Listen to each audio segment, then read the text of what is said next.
The high stakes and the intense pressure of professional football can make footballers lose their head and release their anger and frustration on their opponents. And this is what this video is going to be about. Get ready for the most notorious examples of how passion may turn football into wrestling.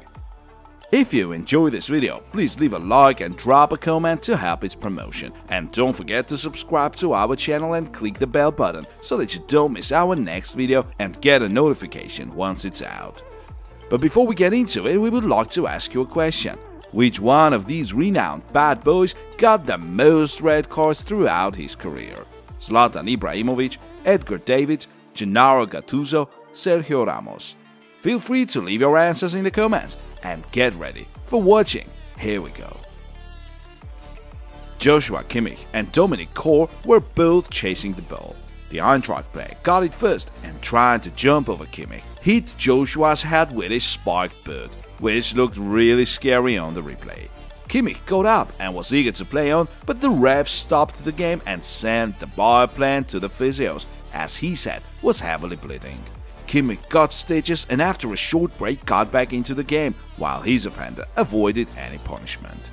The Reims goalkeeper Predrag Rajkovic wasn't that fond of Kylian Mbappe's behavior after the Frenchman deliberately kicked the ball away from the Serb's feet so that he couldn't launch a counter-attack. Rajkovic got mad and not only did he shout at Kylian, but threw the Frenchman out of the penalty area. Predrag didn't even seem to care about the ref being nearby. He was shown a yellow card, and then when Neymar and Mbappe rushed to the referee complaining, just stood there laughing at his star opponents. Seconds before the final whistle, the ball was going out of play, chased by the Eintracht defender David Abraham. The Freiburg head coach stood in his way, and David bumped into him at full speed, so that the coach fell to the ground. All the Freiburg bench got up at once and rushed to their coach's offender.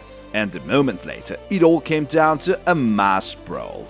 After the players calmed down a bit, the referee took his word and showed a red card to David Abraham. He was later disqualified until the end of 2020 by the German Football Association. Liverpool played Manchester United, and the score was 3-0 in favor of the Scousers when Cristiano Ronaldo lost his temper late in the first half. After he failed to win the ball back from Curtis Jones, he knocked the Englishman to the ground, and once he fell down, kicked the ball with all his strength as it bounced into Jones's stomach. The infuriated Liverpool players immediately rushed to the Portuguese. Virgil van Dijk was on the front line as he even chested Cristiano before the referee Anthony Taylor took control of the situation. Ronaldo got away with a yellow card, though it's safe to say that such behavior may as well lead to a straight red. And what do you think? Did Ronaldo deserve a red? Let us know in the comments. The Juventus centre-back Mehdi Benatia bumped into Higuain from behind and was given a yellow card. The Argentine lashed out at the referee as he shouted, "Are you serious? A yellow for these? You're out of your mind!" Once his rant was over, the ref once again reached into his pocket and brandished a red card. That made Gonzalo even more mad, and Ronaldo, who attempted to calm him down, was the next one to face the Argentine's anger. José Bozingua wasn't happy with Yossi Benayoun wasting time. Didier Drogba was marking Yossi near the corner flag, but Bozingua had other plans. He ran towards Benayoun and kicked him in the back. A straight red, you might think.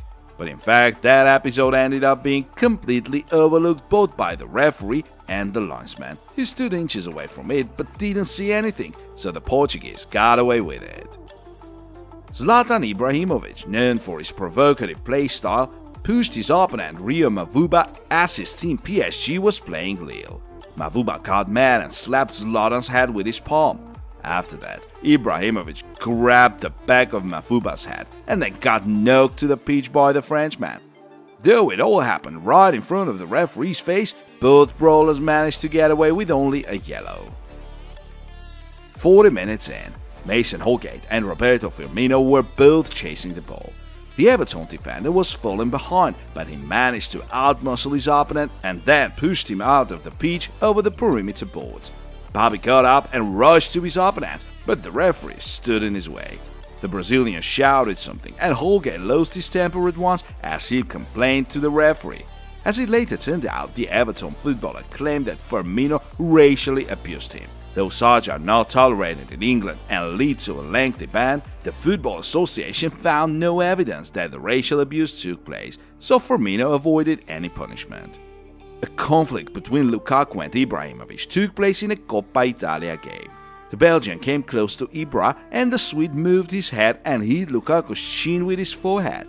The other players joined the party as the incident was far from over. Ibra shouted, "Go and do your voodoo shit, you little donkey!" Lukaku responded, "You wanna talk? Let's go inside," as he pointed to the tunnel. It all happened 45 minutes in, and the players were about to leave the pitch. However, Lukaku was too mad at that point as he kept shouting, "You wanna talk about my mom? Let's go inside." In case you're wondering what's the story with Voodoo and Lukaku's mother, Zlatan's turn was a reference to the Everton owner's interview.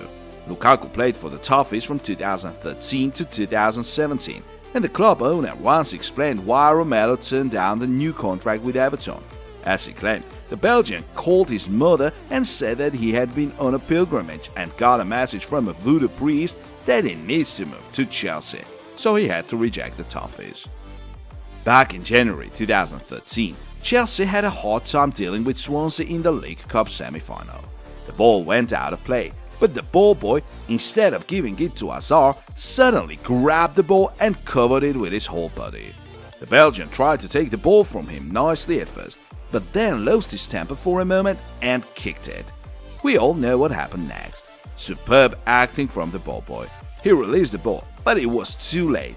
The referee interfered and Hazard was shown a straight red card for deliberate violent conduct. By the way, the Belgian's victim was none other than a Swansea director's son, which was the reason why the story received such wide publicity. Most of you probably remember Juan Zuniga's brutal fall on Neymar, which took place at the World Cup 2014. The Colombian hit Neymar's back with his knee. The Brazilian was diagnosed with a fracture of the third vertebra and could have stayed disabled had Zuniga hit him an inch lower. Ney seemed to have accepted his offender's apologies, but that story wasn't over yet. A year later, Brazil once again faced Colombia in a Copa America game, and it all went down to a kick Neymar game. Juan Zuniga was no exception, and after yet another fall, Neymar's patience ran thin as he addressed Zuniga. "Thanks a lot, bet you called me after to say sorry, you son of a bitch." That game kept getting on Neymar's nerves, and shortly before the full-time whistle, he landed a massive kick on Pablo Armero's back, who immediately fell as if hit with a hammer. A brawl started, and the Colombian striker Carlos Bacca pushed Neymar so hard that he barely stayed on his feet. The scuffle went on, so the referee had to give the final whistle a minute earlier, while Neymar and Bacca both got a red card. The Cameroon national team was named the dirtiest team of the 2014 World Cup for a number of reasons. But even despite their embarrassing behavior off the pitch, we have to mention that very game against Croatia. It was the second match day of the group stage and Cameroon were 1-0 down 40 minutes in. The midfielder Alex Song seemed to have had enough of it. While the Croatians were on a break, he surreptitiously punched Mario Mandzukic in the back, and Mario didn't even have the ball. As you would expect, Song saw a red card a moment later, but surprisingly didn't argue with the ref's decision. For that fall, he was later given a 3-match ban, so not only did he miss Cameroon's last game of the tournament against Brazil, but 2 more as well. Dear friends, please let us know in the comments any other stories you remember when football turned into wrestling. Thanks for watching and see you soon.